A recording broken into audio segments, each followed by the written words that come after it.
Kami, tim QNC Opposite telah melakukan polling mandiri secara terbuka pada Minggu 8 Juni tahun 2025 dengan tema mempertanyakan pendapat masyarakat. Percayakah Joko Widodo pernah terdaftar sebagai mahasiswa Fakultas Kehutanan Universitas Gadjah Mada Yogyakarta?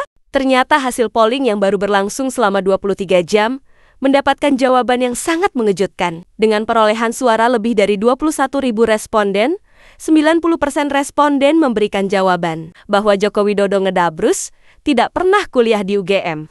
Tetapi lagi-lagi yang namanya Joko Widodo alias Jokowi memang satu-satunya mantan presiden di Republik Indonesia yang paling tidak memiliki rasa malu dan jiwa kenegarawanan sebagai mantan pejabat negara. Bukannya introspeksi diri, justru dia mengundang wartawan ke rumahnya di Solo dan membuat statement tantangan untuk siap meladeni Rismon Sianipar yang akan melaporkan skripsi palsu milik dirinya. Marilah kita dengar pernyataan Jokowi tersebut.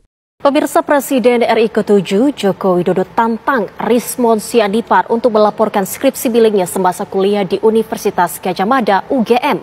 Jokowi mengaku siap melayani dengan baik. Setelah ijazahnya dipersoalkan, kini Presiden ke-7 RI Joko Widodo mendapatkan serangan lagi soal skripsinya.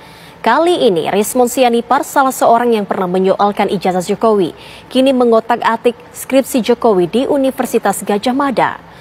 Namun reaksi Jokowi terlihat santai saat awak media mengkonfirmasi Jokowi di kediamannya. Menurut Jokowi, setelah ijazah skripsi, bisa saja hal-hal lain apa juga akan dilaporkan. Seperti kartu keluarga, kartu tanda penduduk, surat izin mengemudi, dan bahkan sertifikat tanah rumah.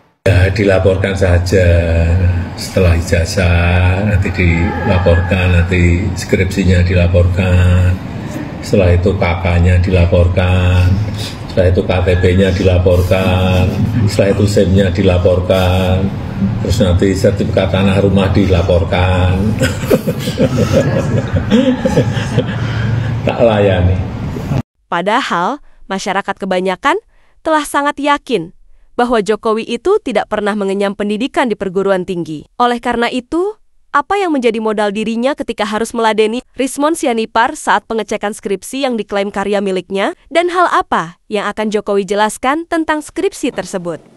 Selanjutnya, terkait Fakultas Kehutanan UGM, penyelidik mendapatkan fakta bahwa benar Insinyur Joko Widodo mendaftar dan masuk Fakultas Kehutanan UGM pada tahun 1980 melalui bukti A. Pengumuman di Koran Kedaulatan Rakyat tentang 3.169 peserta lulus ujian masuk PPI atau Proyek Perintis 1 UGM yang terbit pada hari Jumat Kliwon 18 Juli 1980 dalam kurung 5 Puasa 1912 pada halaman 4 kolom 6 pada bagian UGM Fakultas Kehutanan. Nomor 14 tercantum nama Joko Widodo terhadap koran tersebut telah dipastikan keasliannya melalui keterangan staf perpustakaan. Kok bisa ya sekelas Bareskrim menggunakan acuan data palsu hasil rekayasa dokumen seperti ini? Sudah mencatut nama koran legendaris Kedaulatan Rakyat, masih juga memalsukan isi berita koran tersebut. Seolah-olah ada nama Joko Widodo yang tercantum pada daftar peserta yang diterima sebagai mahasiswa baru di Fakultas Kehutanan Universitas Gadjah Mada Yogyakarta. Padahal dari format penggunaan bentuk font pada koran Kedaulatan Rakyat itu sendiri sudah berbeda dengan koran Kedaulatan Rakyat yang asli. Selain itu juga, format penulisan tanggal edisi yang ada pada koran ini 100% salah. Lihatlah perbandingannya antara koran Kedaulatan Rakyat palsu dengan koran Kedaulatan Rakyat yang asli. Pada koran Kedaulatan Rakyat yang palsu tersebut, tertulis Jumat Kliwon 18 Juli tahun 1980, dalam kurung 5 Puasa tahun 1912. Sebab tanggal 18 Juli tahun 1980 bertepatan dengan penanggalan Jawa, yaitu tanggal 5 bulan Puasa tahun 1912. Persoalannya adalah kata puasa yang ada di dalam kurung seharusnya bukan ditulis dengan kata puasa, sebab kata puasa berasal dari bahasa Indonesia yang bermakna bulan Ramadan. Padahal, koran Kedaulatan Rakyat yang merupakan koran lokal nasional selalu mempertahankan kelestarian kearifan lokal, yaitu budaya Jawa. Sehingga, selain ditulis dengan tahun Masehi, edisi penanggalan juga ditulis dengan tahun Jawa, yang mana penulisan bulan puasa atau Ramadan itu dalam bahasa Jawa seharusnya ditulis pasa, yang dibaca dengan lafal poso, bukanlah puasa seperti yang tertulis pada lembar koran palsu tersebut.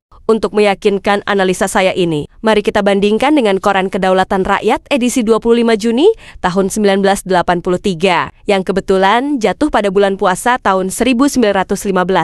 Inilah koran yang dimaksud. Lihatlah penulisan edisi penanggalan yang terdapat pada Koran Kedaulatan Rakyat yang asli.